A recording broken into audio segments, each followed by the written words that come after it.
G'day, here's a piece of Boulder Opal from central Queensland. Unfortunately I don't know the field. The rules in millimetres and the material's been dampened to help highlight. I think that'll do, that's where it is.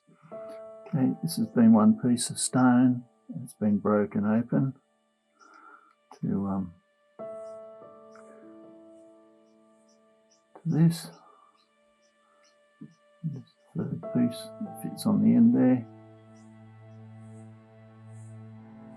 Top, it's on there like that. This piece fits in there. That's what it reveals.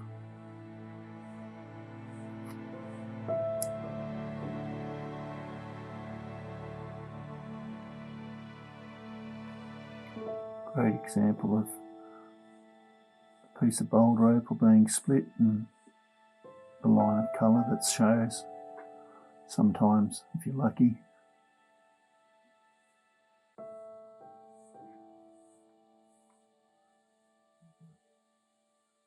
There's another seam through here, going back through here.